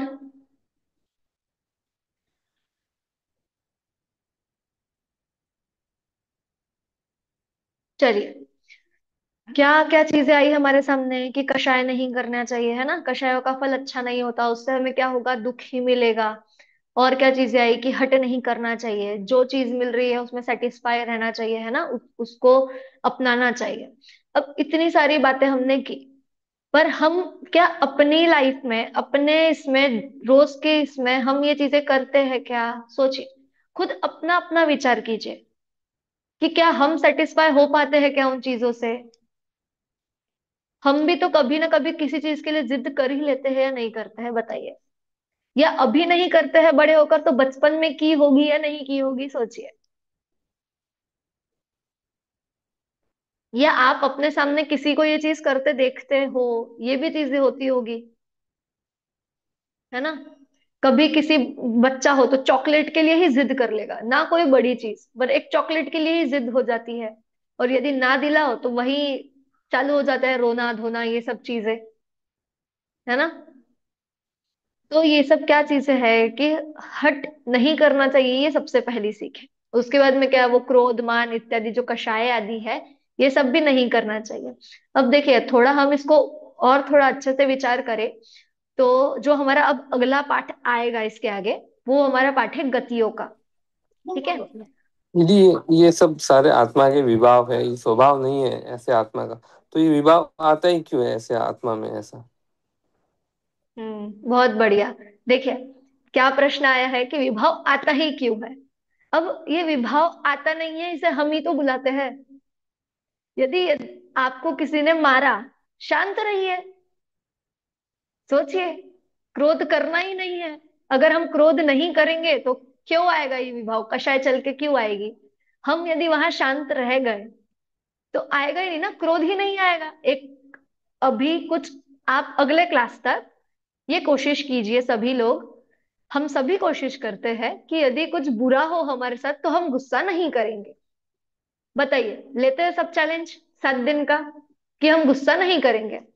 अपना अपना, आप सब 7 दिन तक देखिए, अगली कक्षा में सबका रिव्यू लिया जाएगा कि क्या हुआ आपके साथ 7 दिन में, है ना? कि छोटी से छोटी चीज पे, घर पे यदि कोई, घर पे मम्मी पापा चिल्ला दे, भाई बहन झगड़ा हो जाए, या कुछ भी हो, किसी के साथ ऑफिस में कुछ चिक चिक हो जाए, या कुछ भी हो, हमें गुस्सा नहीं करना है। यदि कोई सामने से बोले तो उसे प्यार से समझाना है। क्या पता यदि वो चिढ़ा हुआ हो तो वो भी शांत हो जाए हमारे शांत चीज को देखकर। हो सकता है, नहीं हो सकता है। हम बोल तो सबको देते हैं कि प्यार से बात करो, प्यार से बात करो, पर जब हमारे ऊपर आती है तब हम चिढ़ जाते हैं कि अरे समझ में नहीं आता है क्या, ऐसा ये वो, हम खुद चिढ़ जाते हैं। तो हम 7 दिन का चैलेंज लेते हैं कि हम बिल्कुल शांति से बात करेंगे, कुछ भी चीज हो तो हम बिल्कुल शांति से बात करेंगे, हमारा ये बिल्कुल फोकस पे रहेगा, है ना? और यदि क्रोध आए तो एक ही चीज सोचना है कि जो ये क्रोधादि है ना, वो मेरे कुछ नहीं है। इसके लिए एक पंक्ति आती है, क्रोधादि मेरे कुछ नहीं, मैं एक ज्ञायक भाव हूं। ठीक है? यदि जब भी गुस्सा है तो बिल्कुल यही गाना मन में गुनगुनाना, यही पंक्ति गुनगुनाना, क्रोधाधि मेरे कुछ नहीं, मैं एक ज्ञायक भाव हूँ। बताइए, इतना गाते गाते ही आपका गुस्सा शांत हो जाएगा। कि क्या, कि जो क्रोधादि है ये मेरे है ही नहीं। मैं क्या हूं, मैं एक ज्ञायक भाव हूं, मैं आत्मा हूं, बस, है ना। तो जो ये गुस्सा आया था वो अपने आप शांत हो जाएगा। तो चलिए, आपको आज से 7 दिन का, आज नो होमवर्क, बस यही एक होमवर्क है कि हम सब चैलेंज लेंगे कि हम क्रोध, मान, माया, लोभ, हिंसा, झूठ, चोरी, कुशील, परिग्रह, ये सबको कंट्रोल में रखेंगे। ना कुछ झूठ बोलेंगे 7 दिन, है ना। ना क्रोध करेंगे, ना मान करेंगे। इतनी चीजें हमें 7 दिन तक करनी है। और फिर 7 दिन के बाद में क्या होता है कि कुछ तो होगा कि कभी हमारे ऊपर किसी ने क्रोध किया और हम उसे बदले में शांति से आंसर करेंगे। तो क्या फील होता है एक अंदर से, हम अगले क्लास में वो बता पाएंगे कि मेरे साथ में ऐसा हुआ था कि किसी ने गुस्सा किया पर मैं वहां शांत रहा, तो शायद झगड़ा होने से बच जाए। कहीं होता है या नहीं होता है, हो सकता है। तो हम चीज ये देखेंगे, 7 दिन का टास्क हमारा, ठीक है। ये एक एक्टिविटी बेस्ड होमवर्क आप सभी के लिए है ना। चलिए, और किसी का कोई प्रश्न? तो चंदन जी, जो आपका प्रश्न था ना कि विभाव क्यों आते हैं, तो अब ये उपाय है उसको रोकने का, ठीक है, जो आपको 7 दिन तक फॉलो करना है। कि फिर आपको अच्छे से पता चल जाएगा कि आते हैं या हम लाते हैं, है ना। वो चीजें हमें पता चलेगी कि यदि हम चाहे तो हम उस विभाव को आने ही ना दे। जो हमारा स्वभाव है यदि हम उसको जान ले तो ये विभाव आएंगे ही नहीं। आए नहीं तो इन्हें भगाने की जरूरत भी नहीं पड़ेगी, है ना। चलिए, तो अभी बात थी हमारी कथाओं पे, ठीक है। तो पहली सबको समझ में आ गई, उससे क्या सीख मिली हमें कि हट नहीं करना चाहिए, क्रोध, मान, माया आदि ये नहीं करना चाहिए, कषाय, ठीक है। उससे क्या होगा, दुख ही मिलेगा। अब दुख मिलेगा तो जो अगला पार्ट है, देखिए मैं उसकी थोड़ी आपको पूर्व भूमिका की तरफ बढ़ते जा रहे हैं हम। अगला पार्ट है हमारा गतिया, ठीक है। अभी हमने क्या देख लिया, कषाय। हाँ जी, वैशाली जी बोलिए। दीदी, तो ये आपने कहा कि क्रोध आत्मा का स्वभाव नहीं है, तो क्या ये शरीर का स्वभाव है? क्या, 1 मिनट में सुन नहीं पाई। आ, आपने कहा कि क्रोध आत्मा का स्वभाव नहीं है, तो क्या ये शरीर का स्वभाव है? तो मतलब ये जनरेट कहाँ पे हो रहा है? आत्मा में जनरेट हो रहा है कि मतलब मैं थोड़ा कंफ्यूज हो रही हूँ हाँ इस हाँ, चीज मैं में। नहीं, मैं समझ गई आपका प्रश्न। हाँ। कि जैसे अब हम कह रहे हैं कि, जैसे कि हम कह रहे हैं कि जो ये आत्मा का विभाव है, ठीक है। 1 मिनट, हाँ।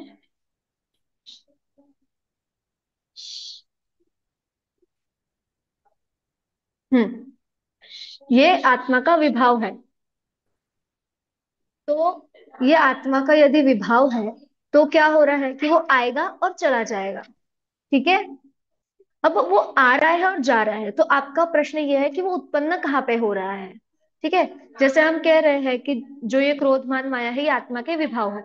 ऐसा ही आपका प्रश्न है ना कि उत्पन्न कहाँ हो रहा है, शरीर में हो रहा है या आत्मा में हो रहा है, ठीक है।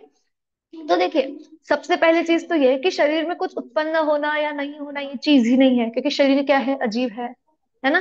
वो तो जानता देखता या कुछ है ही नहीं, उसमें तो सुख दुख का वेदन ही नहीं है। ये हम जीव अजीव वाला जो पार्ट है भाग 1 में वो पढ़ के आए हैं, ठीक है। तो वहां ये चीज तो हो गई कि पहले ये चीज क्लियर कर ले कि जो क्रोध आदि भाव हो रहे हैं वो शरीर में तो उत्पन्न नहीं हो नहीं रहे हो हैं, रहा है। ठीक है। तो शरीर का एक साइड में हो गया। अब बात आती है आत्मा की। तो आत्मा का काम क्या है, जानना देखना, ठीक है। जो मूल उसका स्वभाव है, जो कभी भी हटने वाला नहीं है। वो सोया है तो भी उसे वो जानना देखना पना चल रहा है, जागा है, चल रहा है, फिर रहा है, कुछ भी कर रहा है, खाना पीना कुछ भी कर रहा है, तो वो जानना देखना उसका कांस्टेंट है, ठीक है। अब बात आती है जो ये क्रोध आदि आते हैं, ठीक है। तो ये क्रोध आदि भी क्यों हो रहे हैं, हमने देखा कि जब चीज हमें अच्छी लग रही है या बुरी लग रही है तब क्रोध उत्पन्न हो रहा है, मान हो रहा है, कषाय जो है वो हो रही है, ठीक है। तो अब विभाव क्यों हुआ कि जब मैंने किसी चीज को अच्छा देखा, ठीक है। तो जब जैसे अभी मेरे हाथ, मेरे पास ये घड़ी है, ठीक है। अब क्या हुआ, मैंने पहले इस घड़ी को जाना कि ये घड़ी है, ठीक। जाना देखा, इसको समझा कि ये घड़ी है। फिर क्या, ये घड़ी मुझे अच्छी लगी, ठीक है। और फिर मैंने क्या किया, इसको लेने का लालच किया कि ये मेरे पास होनी चाहिए, ठीक। पर क्या होता है कि कुछ समय बाद ऐसा भी हो सकता है कि किसी और के हाथ में इससे अच्छी घड़ी देखकर मुझे अपनी घड़ी बुरी लगने लग जाए, हो सकते हैं, नहीं हो सकते। तो दीदी यही सारे थॉट्स आत्मा रेगुलेट कर रही है? हाँ, मतलब ये सारी चीजें क्या हो रहा है कि देखिए, जितना भी हमारा सोचने का चीजें, जो भी ज्ञान की जो चीजें हो रही है, जहाँ हमारा नॉलेज काम कर रहा है, वो सारा काम आत्मा का है, ना कि शरीर का। है ना? जितना भी सब चीजें हम सोच रहे हैं, जान रहे हैं, इसके रिलेटेड जितनी भी चीजें हो रही है, वो सब आत्मा कंडक्ट कर रहा है। ठीक है। पर हम यही बात कर रहे हैं ना कि आत्मा भी यदि कंडक्ट कर रहा है, तो वो वहां पे चीजें कांस्टेंट कौन सी है, और जो जाने वाली चीजें हैं वो कौन सी है। ठीक है। तो जो जानना देखना अर्थात जो ज्ञान है, ठीक है, वो वहां पे कांस्टेंट है। पर जो ये कषाय आदि पाप आदि कार्य हो रहे हैं, वो क्या कर रहे हैं, आ रहे हैं और जा रहे हैं। तो इसलिए उन्हें विभाव कहा। जैसे भाव, जैसे हम देखिए, भाव है, भाव के दो, ठीक है, स्वभाव भी भाव है और विभाव भी भाव ही है। ठीक है। तो और ये जो भाव है वो कहाँ होते हैं, आत्मा में होते हैं। ठीक है। तो यही चीज है कि जो आपका प्रश्न है ना कि शरीर में या आत्मा में कहाँ कंडक्ट हो रहा है या कहाँ हो रहा है, तो हो तो आत्मा में ही रहे हैं, पर किस रूप में, विभाव के रूप में, स्वभाव रूप में वह नहीं है। ठीक है। और कुछ इसमें आपको डाउट है? अभी भी क्लियर नहीं हुआ हो तो आप पूछ हुआ सकते हो हैं। गया, हो गया, हो हुआ गया। पक्का? ओके। चलिए, और किसी को कोई डाउट? कनिष्का जी, कोई डाउट है? हाँ मतलब स्वभाव और विभाव तो मुझे समझा, लेकिन ऐसा होता है ना कि हम कहते हैं कि इसका तो स्वभाव ही क्रोधी है, स्वभाव ही हठी है। तो मतलब वो है एक्चुअली विभाव, बट हम उसे नहीं जानते, इसके लिए हम उसको स्वभाव कहते हैं, ऐसा ऐसा ही है ना? हाँ हाँ, देखिए बहुत अच्छा। देखिए, कभी कभी क्या होता है कि हम किसी को कह देते हैं कि कोई अपनी पर्सनैलिटी ऐसे बना के रखता है कि जो बहुत रूड हो, है ना, कि इसको देख के ही पता चल जाए कि अरे ये तो बहुत गुस्से वाला इंसान है। कभी कभी हम किसी की शक्ल देख के ही ये चीज बोल देते हैं कि अरे इससे थोड़ा संभल के बात करना, मेरे को बहुत गुस्से वाला इंसान लग रहा है। या कभी कोई ऐसा कि बहुत घमंडी इंसान है, इसको तो हमेशा ऑल टाइम जब भी देखो तब मैं बस यही पना चढ़ा रहता है, ऐसा। तो ये क्यों होता है? ये ऐसा नहीं है कि ये उस व्यक्ति का स्वभाव है। ठीक है। वो व्यक्ति हमेशा तो वैसा नहीं रहता है ना। यदि आप उसे एक टाइम पे यदि देख रहे हैं, तो हो सकता है वो गुस्से में हो, पर जब वो हमें अपने फैमिली के साथ रह रहा है या कभी उठते बैठते वो हर टाइम तो गुस्सा नहीं कर रहा ना। गुस्सा कब हो रहा है, जब चीज उसको अच्छी नहीं लगी। ठीक है। गुस्सा कब होता है, हम सामने वाले को अच्छा बुरा लगना उससे नहीं हम गुस्सा हो रहे। अगर आप मेरे पास कुछ चीज को लेकर आई, ठीक ठीक है, किसी टॉपिक को लेकर आए, और किसी सबको ऐसा लगता हो कि मैं बहुत गुस्से वाली हूँ, पर कब मैं कब गुस्सा होऊंगी, जब आपकी कोई चीज मुझे अच्छी नहीं लगेगी तब मैं गुस्सा होऊंगी। ठीक है। ऐसा नहीं है कि जो भी आए मुझे उसकी बात अच्छी ही नहीं लग रही हो। अगर कोई व्यक्ति आए, जैसे अब वैशाली जी आए, ठीक है, और मेरे को उनकी बात अच्छी लग रही है तो मैं उनको अच्छा भी बोलूंगी। है ना? तो ऐसा नहीं है कि कोई भी व्यक्ति स्वभाव से गुस्से वाला हो या मानी हो, ऐसा बिल्कुल भी नहीं है। ये क्या होता है, जब उस व्यक्ति को हम प्रतिष्ठा देते जाते हैं, तो उस समय उसे मान बढ़ता जाता है ना, उस समय के लिए। और ऐसा ही है गुस्से के लिए भी, कि यदि उसे हमारी चीज नहीं पसंद आ रही है, हमारा जो पॉइंट है वो उसे अच्छा नहीं लग रहा है, तो वो गुस्सा करेगा। ऑब्वियसली ये चीज एक होती है, ह्यूमन, हम नेचर बोल सकते हैं कि यदि नहीं पसंद आ रही है, जैसे हमने देखा ही कि वो उसकी उल्टी मान्यता है, जो हमारी चीजों को इष्ट और अनिष्ट में, मतलब अच्छा या बुरा, राग और द्वेष में उसको डिफरेंशिएट कर रहा है, और उसका वो रूप गुस्से के रूप में, मान के रूप में, वो आदि चीजों में निकल रहा है ना? ठीक है। समझ में आया? ठीक है। और कुछ? देखिए, ऐसे आपके मन में और भी कुछ डाउट्स हो तो आप पूछ सकते हैं, क्योंकि क्या कि जब तक हमें विषय अच्छे से क्लियर नहीं होगा ना, तब तक हम आगे आगे बढ़ते जाएंगे तो उससे भी कोई मतलब नहीं है ना? क्योंकि एक चीज अच्छे से क्लियर हो जाए, तो जब कोई यदि सामने वाला आपको भी आकर पूछे, तो आप उसको अच्छे से आंसर कर सको, आप उसको एक्सप्लेन कर सको कि नहीं, आज हमने ये पढ़ा, इसका अर्थ ऐसा। आपको भी सामने वाला कोई ऐसा प्रश्न पूछ सकता है, तो आपको भी उसका उत्तर देते आना चाहिए, है ना? चलिए, और किसी को कोई क्वेश्चंस? जिनके अभी वीडियो बंद है, उनमें से किसी को? चलिए, फिर आगे का जो हमारा पाठ है हम उसको आज अभी वापस हमारा शुरू करते हैं। देखिए, सबसे पहले अभी हमने आज कौन सा पाठ देखा? कषाय। ठीक है, सभी को समझ में आ गया कषाय का पाठ। कषाय किसे कहते हैं, कषाय कितनी होती है, कषाय उत्पन्न कैसी होती है, और कषाय मीठे कैसे। ये पूरे कषाय वाले पाठ का एक छोटा सा हमने सार रूप एक क्वेश्चन का ये देखा। ठीक है, उसके बाद में हमने देखा सदाचार। अर्थात क्या, कि हमें कैसा आचरण रखना चाहिए, कैसा आचरण करना चाहिए। तो कैसा कि हमें हट नहीं करना चाहिए, कषाय नहीं करने चाहिए, रात्रि भोजन का त्याग करना चाहिए, पानी के साथ छान कर पीना चाहिए। ये हमें सद आचरण के तीन वह कथाओं के रूप में हमें बताया। ठीक है, अब जो अगला पाठ है वो है हमारा गतिया। ठीक है, देखिए, गति शब्द आप सभी ने सुना होगा। ठीक है, कि गति शब्द को बहुत अलग अलग तरीके से भी हम सुने हुए हैं हमारे डे टू डे लाइफ में भी, कि ये कैसी गति, मतलब दशा हम बोलते हैं ना, कैसी दशा हो गई है, या गति, इसने कैसी गति ले ली है, ऐसे करके हम जो भी बोलते हैं एक गति, हम स्पीड को भी गति बोलते हैं। तो यहाँ कौन सी गति है? सोचिए, यहाँ स्पीड वाली गति है क्या? नहीं। यहाँ वो दशा वाली, हालत वाली गति है क्या? बताइए। जिस भाव में हम बोलते हैं ना कि ये कैसी दशा कर ली है, हालत कर ली है, ये वैसी वाली हालत की बात नहीं है। यहाँ अवस्था को लेकर बात है, गति। ठीक है, तो यहाँ पे गति किसे, देखिए आप सब यदि भक्ति इत्यादि आपने सुनी होगी, तो आपने बहुत से भक्ति में भी गति शब्द सुना होगा। जैसे एक भक्ति की पंक्ति मुझे भी याद आ रही है, हमने तो घूमी चारों गतिया, न मानी जिन वाणी की बतिया। ठीक है, क्या, कि हमने तो घूमी चारों गतिया, न मानी जिन वाणी की बतिया। क्या कहा इसमें, कि हमने ये जो चारों गतियां, मतलब देखिए चारों गतियां बोलने से आपको ये तो पता चल गया कि गतियां कितनी होती है। गतियां चार होती है। चार अभी हमने क्या पढ़ी थी? कषाय। और अब यहाँ चार क्या आ गई, और गतियां। देखिए, आप लोगों को ये भी याद रखना है, नंबरिंग याद रखना भी बहुत बड़ी बात है, कि पाप कितने होते हैं, तो पांच, कषाय कितनी होती है, चार, गतिया कितनी होती है, चार, है ना। ये सब चीजें भी याद रखते चलिए आप, जो नंबरिंग वाली चीजें हैं। तीर्थंकर कितने होते हैं? 24। ठीक है, 24। ये सब चीजें हमें याद रखते हुए चलना है। अब यहाँ पे बात आई कि गतियां कितनी होती है, चार। क्या थी, कि हमने तो घूमी चारों गतियां, कि हम अर्थात कौन, मैं, है ना।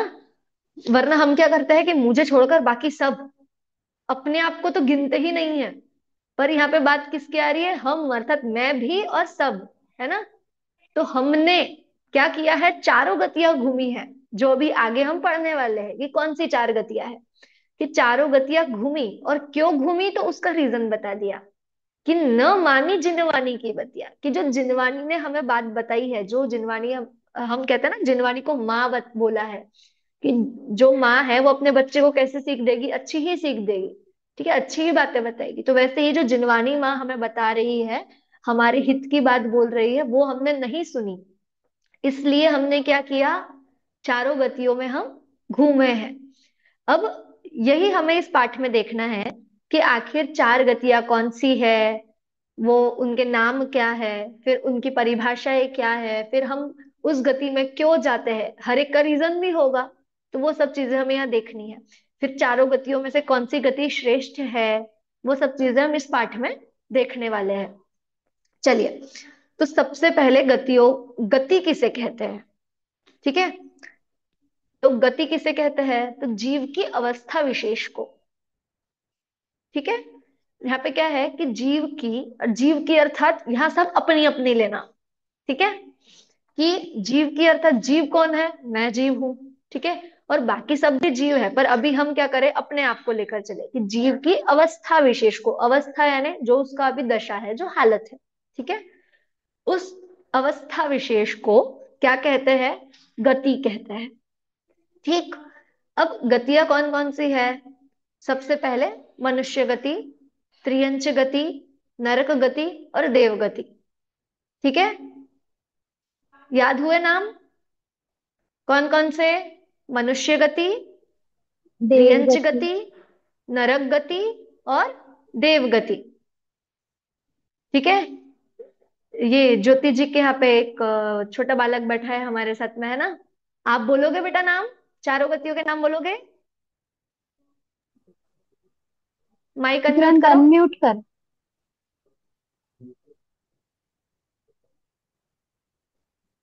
मनुष्य गति, तिर्यंत गति, देव गति, नरक गति। बहुत बढ़िया। देखिए, और किस किस को याद हो गया? देखिए, अब तो इसने भी सुना दिए है ना, छोटे बच्चे ने भी, हमारे भाई ने भी सुना दिए है, उसको भी याद हो गए।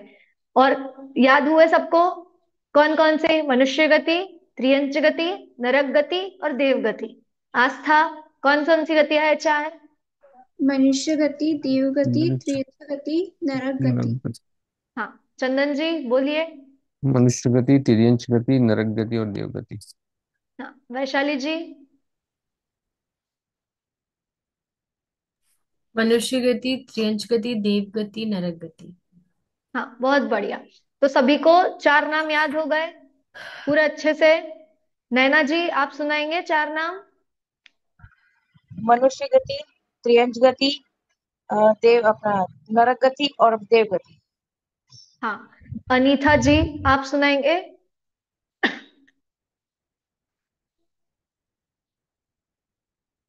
चलिए। नरक गति, तो सभी, तिर्यंच गति, मनुष्य गति और देव गति। हाँ बहुत बढ़िया। देखिए, चार नाम सभी को याद हो गए। अब यहाँ पे हमने देखा कि गति कहते किसे है, तो जीव की अवस्था विशेष को गति कहते हैं। अब वो गतियां होती है चार। कौन कौन सी? तो मनुष्य गति, त्रियंच गति, देव गति और नरक गति। अब सबसे पहली बात है कि हम कौन से गति में हैं, वहां से ही हम शुरुआत करते हैं। ठीक है, कि मनुष्य क्या गति। लगता है अब? हाँ, बहुत बढ़िया, कि हम कौन से गति में हैं? मनुष्य गति में है। तो अब हम मनुष्य कैसे, क्या परिभाषा है मनुष्य गति की, क्या परिभाषा है मनुष्य गति की, तो वो देखते हैं। ठीक है, हम कहते हैं ना कि हम सभी मनुष्य है, मानव है, कहते हैं या नहीं कहते हैं? कहते हैं ना, मनुष्य जाति के हैं। तो अब यहाँ पे उसी की बात की है कि हम कौन से गति के जीव है, तो मनुष्य गति के जीव है। तो उसकी परिभाषा क्या है कि जब कोई जीव, कोई जीव अर्थात कौन? मैं। ठीक है, कोई जीव अर्थात कोई दूसरा नहीं, यहाँ पे मैं। जब कोई जीव कहीं से मरकर मनुष्य गति में जन्म लेता है, ठीक है, क्या हो गया कि जब कोई जीव कहीं से मरकर अर्थात कोई दूसरी गति से मरकर जब मनुष्य शरीर में जन्म ले, मनुष्य गति में जन्म लेता है और क्या मनुष्य शरीर धारण करता है, तब उसे क्या कहेंगे? मनुष्य गति का जीव कहेंगे। समझ में आया? कि जैसे एक्स वाई जेड कोई भी है जो त्रियंच गति से, या जो भी हम आगे भी पढ़ेंगे, कोई जो ये हमने अन्य नाम देखे, त्रियंच, नरक, देव इत्यादि जो भी गति है, ठीक है, ये तीन, इस तीनों में से किसी में से एक जीव मरा, ठीक है, और वो कहाँ उत्पन्न हुआ? मनुष्य गति में। ठीक है, कहीं से जीव मरकर मनुष्य गति में उत्पन्न हुआ, और कैसा? मनुष्य शरीर, जो हमारा शरीर है वो क्या कहलाएगा? मनुष्य शरीर। इस अवस्था में जन्म लेता है तो क्या कहलाता है? उस गति का नाम क्या है? मनुष्य गति। समझ में आया? अभी भी आप सभी के चेहरों पे कुछ प्रश्न लग रहा है, संतुष्ट नहीं हुआ है ना? कनिष्का जी, वैशाली जी, कुछ प्रश्न है? नहीं आ रहा है समझ में। आ मेरा रहा एक है? क्वेश्चन था। मनुष्य शरीर का डेफिनेशन क्या है जिनमें पंच इंद्रियां हैं? हाँ, मतलब एक ऐसा भी नहीं हम बोल सकते, पर जैसा जो मनुष्य शरीर अर्थात, अब कैसे, हाँ बोल जैसे मैं सकते हैं समझ गई हूँ आप क्या पंचेंद्रिय। कहना चाह रहे हो, बट हाँ। कभी कोई पूछ ले कि एग्जैक्ट डेफिनेशन आप कैसे समझाएंगे, तो उस पर्सपेक्टिव से एक सवाल, ये सवाल था मेरा। हाँ, नहीं, फिर हम बोल सकते हैं कि जो पंचेंद्रिय, जैसे अभी हम जो पूरे, एक जो हमारा शरीर दिखता है एक, ठीक है, उस शरीर में जो जन्म ले, वो पंचेंद्रिय मतलब मनुष्य गति, ठीक है, मनुष्य गति का जीव। अब जैसे कोई जीव, यदि अब हम आगे भी देखेंगे ही, और कि कुत्ता, गाय, इन सब में भी जीव तो है ही ना, अब उस पे उत्पन्न लेगा तो वो अलग गति का जीव कहलाएगा, है ना? पर जो हमारा ये जो शरीर है, एक जो स्ट्रक्चर है बॉडी का, जैसे हम बोलते हैं दो हाथ, दो पैर, आंख, नाक, कान पूरा होना, वो सब जो चीजें है वो होता है मनुष्य गति का शरीर। ठीक है, चलिए। तो अब ये चीज तो हो गई हमारी मनुष्य गति की। ठीक, तो अभी आप है, मैं हूं, हम सभी है, हम कौन से गति के जीव है? मनुष्य। हाँ, हम सभी कौन से गति के जीव है? मनुष्य गति के जीव है। अब यदि जो हमारा छोटा भाई यहाँ बैठा है, अब वो मुझसे प्रश्न करे या हमसे प्रश्न करे कि दीदी फिर जो कुत्ता, गाय, बैल आदि ये सब दिखते हैं, वो भी तो हमें इसी गति में दिख रहे हैं, है ना? हमारे साथ में ही दिख रहे हैं ना वो भी। तो वो कौन से गति के जीव हुए? बताइए, मनुष्य गति के जीव है क्या वो भी? नहीं। नहीं ना। तो वो कौन से गति वो के जीव तिर्यंत है। कहलाएंगे? वो त्रियंच गति के जीव कहलाएंगे, है ना? अब त्रियंच गति की परिभाषा क्या है? कि जब कोई जीव कहीं से मरकर त्रियंच गति में जन्म लेता है और त्रियंच शरीर अर्थात त्रियंच का जो शरीर है वो धारण करता है, तो त्रियंच गति उसे कहलाता है, त्रियंच गति की अवस्था वो होती है। ऐसे ही आप सभी, मतलब क्या करना है हमें, एक मनुष्य गति की जगह त्रियंच गति, देव गति, नरक गति, है ना? समझ में आ रहा है सभी की परिभाषा में कितना फर्क है? बस नाम मात्र का फर्क है, बाकी सब यही है कि जीव कहीं से मरकर उस गति में, उस शरीर रूप अवस्था में जन्म लेता है, तो वो उस गति का जीव कहलाता है।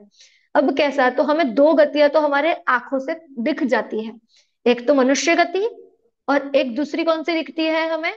त्रियंच गति। ठीक है, जो हमारे सामने प्राणी इत्यादि दिखते हैं, यहाँ तक कि हम कहे तो हवा, पानी इत्यादि ये सब जो चीजें भी आ जाता है थोड़ा, ये सब कहाँ चल जाता है? त्रियंच गति में। ठीक है, अब और आगे बात करें तो तीसरी गति हमारी कौन सी है, या हम बात करें कि दो तो हमें आंखों से दिखाई दे रही है, बाकी की दो कैसी है? जो हमें दिखाई देने वाली नहीं नहीं। है।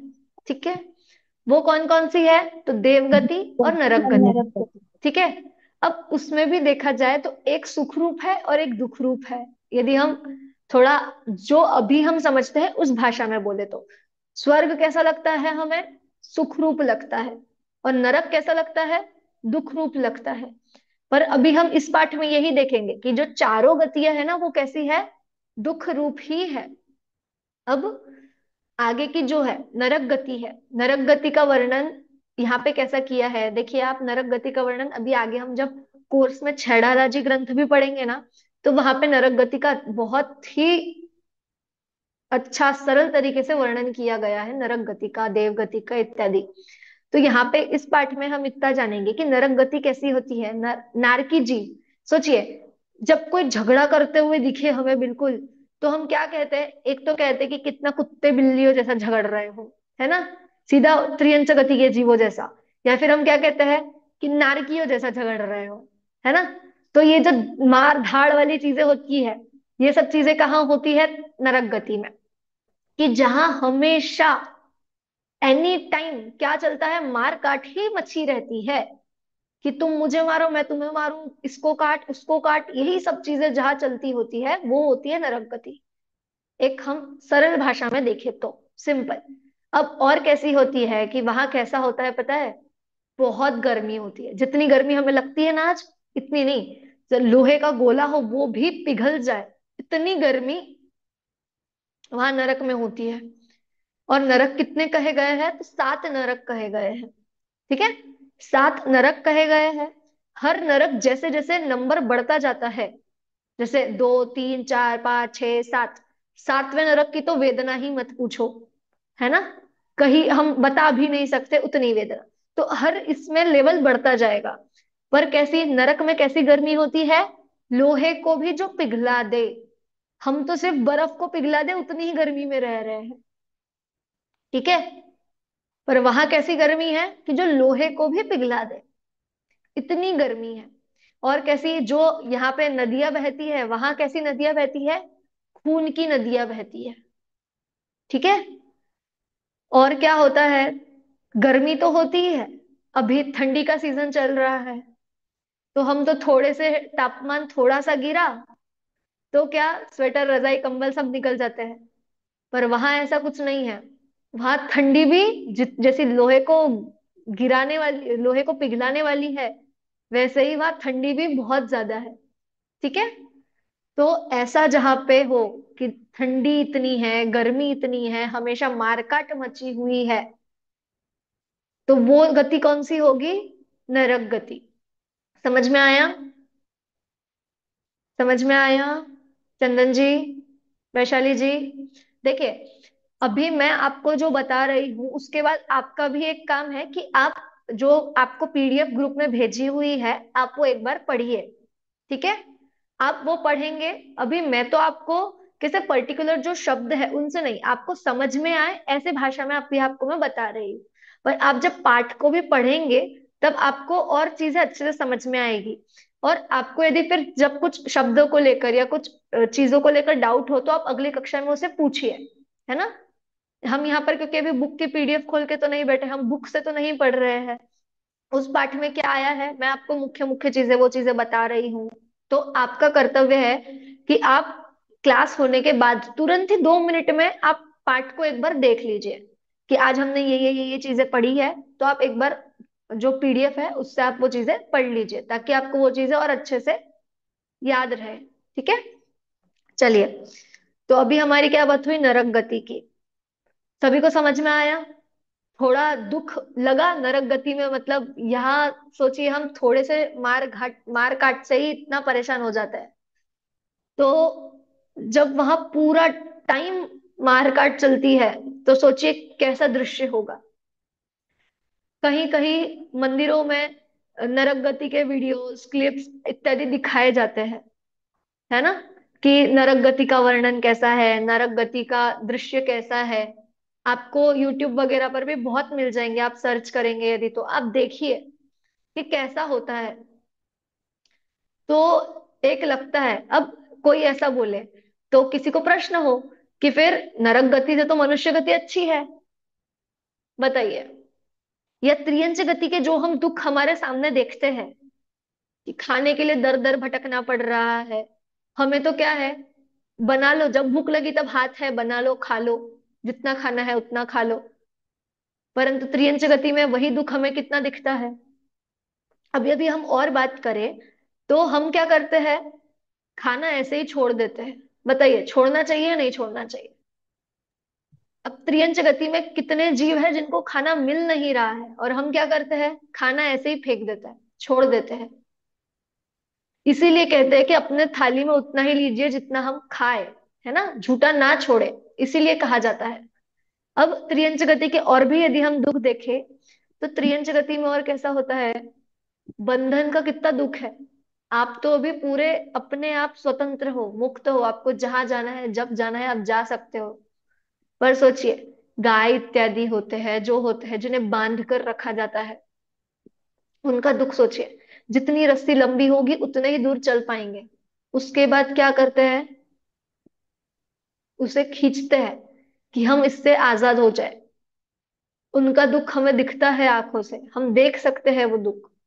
कितने ही गाय इत्यादि जो प्राणी इत्यादि है उनको आज बलि के रूप में उनको मारा जा रहा है। कहीं जो चीजें हमें यूज करनी होती है ना, लेदर इत्यादि जो चीजें हम यूज कर रहे हैं, चमड़े इत्यादि की वस्तु है, उसके लिए उन जो निर्दोष जीव है उनकी हत्या की जा रही है।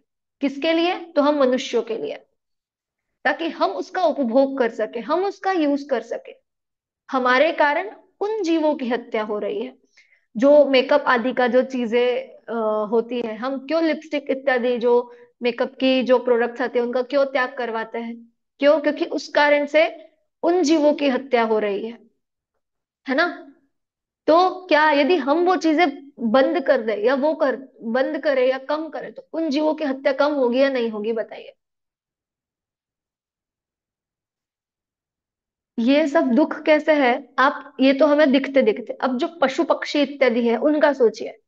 कहाँ वो पेड़ पे अपना घोंसला बनाते हैं, कितनी बार क्या होता है उनके बच्चों के अंडे नीचे गिर जाते हैं। क्या कर सकते हैं? कुछ नहीं कर सकते वो लोग। यही यदि हमारे बच्चा किडनैप हो जाए या कहीं गिर जाए, किडनैप तो बहुत दूर की बात है, यदि गिर जाए, एक पलंग से गिर जाए, तो कितना दुख होता है। उससे कहीं चोट लग जाए तो, और सोचिए वहां कितना दुख हो रहा है, कितना मारा जा रहा है। यहाँ कुत्ता आ जाए तो हम पत्थर उठा के लकड़ी से उसे पीटने लग जाते हैं, मारने लग जाते हैं, भगा देते हैं।